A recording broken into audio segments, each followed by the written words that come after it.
দর্শক আসসালামু আলাইকুম। আশা করি সবাই ভালো আছেন। আজকে আপনারা জানেন আজকে একটা বিশেষ দিন, মে দিবস। তো বাংলাদেশে এটা শ্রমিক দিবস হিসাবেই জানে। তো যাই হোক, আজকে শ্রমিক ভাইদের সম্মানে ওনারাই আমাদের অর্থনীতি চাকাটা সচল রাখছেন। তো ওনাদের সম্মানে আজকে একটা বিশেষ এপিসোড আমি করতে যাচ্ছি। সেটা হচ্ছে খেজুর গাছের যত রকমের রোগ হয় এবং এর প্রতিকার এবং কি কি ওষুধ দেওয়া হয়। গত প্রায় 4 বছরের অভিজ্ঞতা থেকে আমি কীরকম অভিজ্ঞতা পাইছি আপনাদেরকে আজকে মোটামুটি সব কিছু বর্ণনা করব।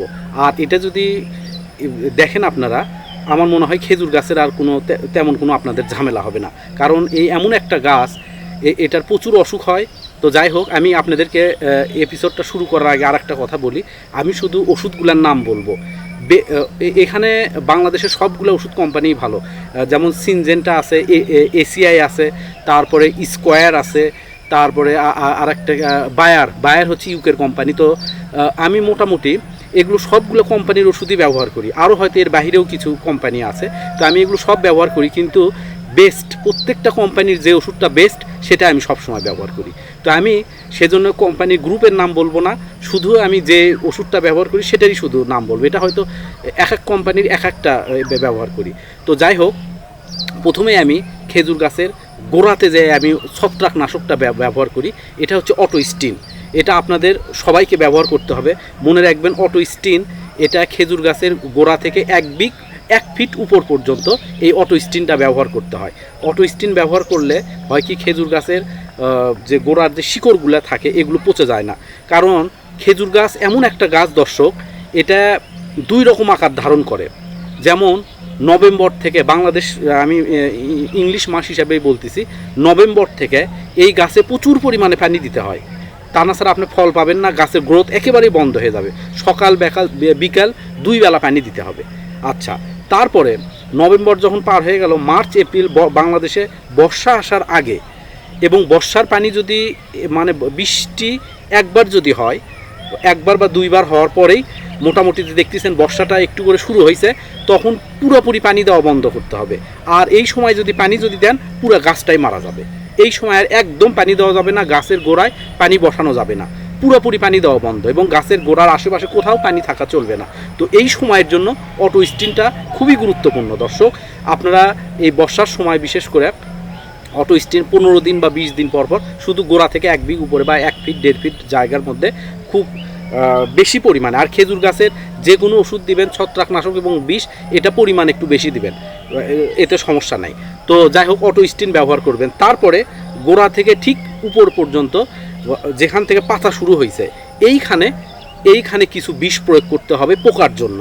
এটা খুব একটা গুরুত্বপূর্ণ, কারণ খেজুর গাছে প্রচুর পরিমাণে পোকা হয়। এবং আমি আপনাদেরকে এর সাথে আর একটা কথা বলি, এই খেজুর গাছের যে ছাল আছে এগুলো মিষ্টি, এগুলো আমাদের দেশি খেজুর গাছের মতো না। তো এখানে প্রচুর পরিমাণে পোকার আক্রমণ হয়। তো আমি এর আগে বায়ার কোম্পানির 7 নামে একটা বিষ ছিল, সেটা ব্যবহার করতাম, কিন্তু এটা আসলে ব্যান করে দিছে, কি জানি হয়েছে, তো এটা আর পাওয়া যায় না। তো এখন আমি নাইট্রো, তারপরে ক্যারাটে এগুলো ব্যবহার করতেছি, কিন্তু বায়ার কোম্পানির যে 7টা আছে এই রকম না। তো এরপরেও আমি আর একটা জিনিস ব্যবহার করি, সেটা হচ্ছে মাঝে মাঝে আপনাদেরকে এই বিশেষ করে বর্ষার সময় বা শীতের সময় বেশি দেওয়া লাগে না, বর্ষার সময়টা, এই সময় হচ্ছে যে স্কোয়ারের একটা দানাদার একটা বিষ পাওয়া যায় স্কোয়ারের। এটা খুব কাজ করে। ওই খেজুরের মাছ পাতাতে ওখানে দিয়ে একটু পানি দিয়ে দেওয়া লাগবে, তাহলে আশেপাশে যে পোকা আছে বা কিছু যদি থাকে এগুলো সব মারা যাবে। এটা খুব গুরুত্বপূর্ণ। আর আপনাদেরকে একটা কথা বলি, খেজুর গাছে প্রচুর পরিমাণে বিষ প্রয়োগ করতে হয়, গাছে পোকা থাকুক বা না থাকুক, কারণ অনেক কিছু দেখা যায় না, আর বিষ প্রয়োগ করলে কোনো ক্ষতি নাই। তো এই জন্য আপনাদেরকে এটা মনে রাখতে হবে, খেজুর গাছে বিষ প্রয়োগ বাধ্যতামূলক। আচ্ছা, গেল। তো পাতা যেখান থেকে শুরু হয় এই পর্যন্ত। তারপরে আরেকটা ওষুধ আছে, আরও কিছু ওষুধ আছে ছত্রাকনাশক, এগুলো পাতায় ব্যবহার করতে হবে। এগুলো আমি কয়েকটা ভালো ভালো ছত্রাকনাশকের আপনাদেরকে নাম বলবো। এগুলো ঘুরায় 20 দিন বা 25 দিন পর ঘুরায় ব্যবহার করতে হবে, একটানা দেওয়া চলবে না, তাহলে কিন্তু কাজ করবে না। তো এই ছত্রাকনাশকের মধ্যে প্রথমে আমি বলবো যেটা টিল্টটা খুব ভালো। টিলটা ব্যবহার করার চেষ্টা করবেন, কিন্তু একটানা ব্যবহার করা যাবে না। তারপরে আছে রিডোমিল গোল্ড। রিডোমিল গোল্ডটাও খুব ভালো, এটাও ঘুরায় ঘুরায় ব্যবহার করবেন। ম্যানসারও ব্যবহার করবেন, ম্যানসারও ভালো, এগুলো আর কি ব্যবহার করবেন। আচ্ছা, এরপরেও অনেক সময় দেখা যায় এগুলো ব্যবহার করার পরেও পাতায় হয়তো একটু বা দাগ বা এগুলোতে কাজ হচ্ছে না, এই রকম কিন্তু হয় দর্শক।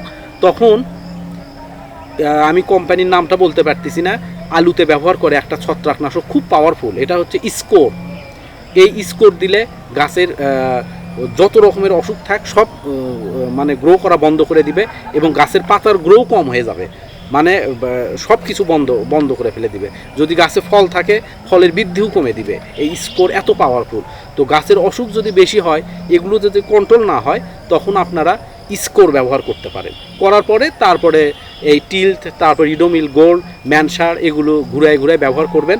তো মোটামুটি এভাবে এটা সব সময় দিতে হবে। সারা বছর খেজুর গাছে এই ছত্রাকনাশক এবং বিষ প্রয়োগ করতে হবে দর্শক।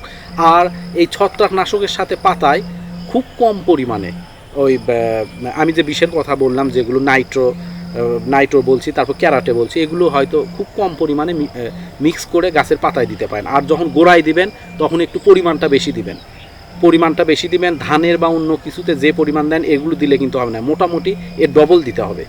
তো খেজুর গাছ অনেক শক্ত গাছ, আর এই গাছে প্রচুর পরিমাণে পোকা আক্রমণ করে। আর একটা কারণ, এই সৌদি খেজুরের গ্রোথটা খুব বেশি। দেশি খেজুর আপনারা দেখবেন, দেশি খেজুরের একটা গাছ ফল হতে প্রায় 10 বছরের মতো সময় লাগে, এবং এদের যে গ্রোথ, এই 5-6 বছরে যেরকম দেশি খেজুরের গ্রোথ হবে, সৌদি খেজুর 1.5 বছর ওই রকম হয়ে যাবে। তো গ্রোথ যখন বেশি, তখন এর কাণ্ডগুলো নরম হয়, এটা স্বাভাবিক ব্যাপার, সেজন্য পোকার আক্রমণটা বেশি হয়। আচ্ছা, আর একটা ব্যাপার, সৌদি খেজুরে আপনারা আর একটা জিনিস ব্যবহার করবেন। এই যে পাতায় মাঝে মাঝে ব্রোনটা ব্যবহার করবেন। ব্রোন দিলে গাছের এটা হচ্ছে, অনেকে বলে গাছের কসমেটিক। এটা দিলে গাছের পাতার ইয়েটা সুন্দর হয়, গাছের পাতাগুলো দেখতে সুন্দর হয়, এবং ফল ফুলে অসুখ বিসুখ কম হয়। যেমন আমরা দেখি অনেক সময় ফল হয়তো বাঁকা হয়, কোনো ফল হয়তো শেপটা ঠিক হয় না, অনেক কিছু দেখা যায়। তো কোনোটা শেপ হয়তো পুরোটা আসে না। গাছে যদি ব্রোন দেন, পাতাতে দেন, তাহলে ফলে তো এটা কাজ করবে। আর এই মোটামুটি যদি ব্যবহার করেন, এভাবে নিয়মিত যদি ব্যবহার করেন, খেজুর গাছে কোনো রকমের অসুখ হবে না। এটা কিন্তু খুব একটা গুরুত্বপূর্ণ ব্যাপার। আর খেজুর গাছে যদি একবার অসুখ হয়, এটা সারাতে কিন্তু প্রচুর সময় লাগে, এটা কিন্তু সহজে কিন্তু ছাড়ে। যে যত বড়ই কথা বলুক, আমি 4 বছরে দেখছি এটা সারাতে খুব একটা সমস্যা হয়। আমার একটা গাছ আছে দর্শক, ওই পাশে, আমি আপনাদেরকে একদিন দেখাবো। 1 বছর আগে থেকে হচ্ছে যে পাতা হলুদ হওয়ার, মাঝখানের পাতা একটু হলুদ হয়েছে। আমি খেয়াল করছিলাম না, আমি দেশের বাইরে ছিলাম, আসার পরে আমি ওই রকম লক্ষ্য করলাম। তো আমি তারপরে থেকে ওখানে স্প্রে করতেছি। এখন এইবার মোটামুটি একটু কন্ট্রোলে আসছে, কিন্তু ফল আসেনি। এত সুন্দর আমার ওই গাছটা, আমি কিন্তু ফল পাইনি দর্শক। আর খেজুর গাছে অসুখ হলে ফল পাবেন না। আচ্ছা, গেল। আর একটা ব্যাপার, এখানে আছে হাইড্রোজেন পারঅক্সাইডটা যখন বর্ষাকাল, তখন হাইড্রোজেন পারঅক্সাইড ব্যবহার করার কোনোই দরকার নাই। এটা বৃষ্টির পানির মধ্যে হাইড্রোজেন পারঅক্সাইড থাকে। হাইড্রোজেন পারঅক্সাইড শুধু শীতের সময় ব্যবহার করবেন আপনারা, শীতের সময় ব্যবহার করবেন। এই সময়টা যখন গাছে পানি দিবেন, তখন মাঝে মাঝে হাইড্রোজেন পারঅক্সাইডটা ব্যবহার করবেন। তাহলে গাছের মোটামুটি গ্রোথ ভালো থাকবে, ফুল ফল সব কিছু ভালো হবে। তো আমি এটা আমার গত 4 বছরের অভিজ্ঞতার থেকে আপনাদেরকে পুরাটাই শেয়ার করলাম। এই রকমভাবে যদি আপনারা মেনে চলেন, তাহলে গাছে একেবারেই অসুখ আসবে না, বাগান খুব সুন্দর থাকবে। আমি এইভাবেই ব্যবহার করি। তো আপনারা আশা করি এইরকমভাবে মেনে চলবেন। তো দর্শক, খুব তাড়াতাড়ি আবার দেখা হবে আপনাদের সাথে। সবাইকে অনেক ধন্যবাদ। আসসালামু আলাইকুম।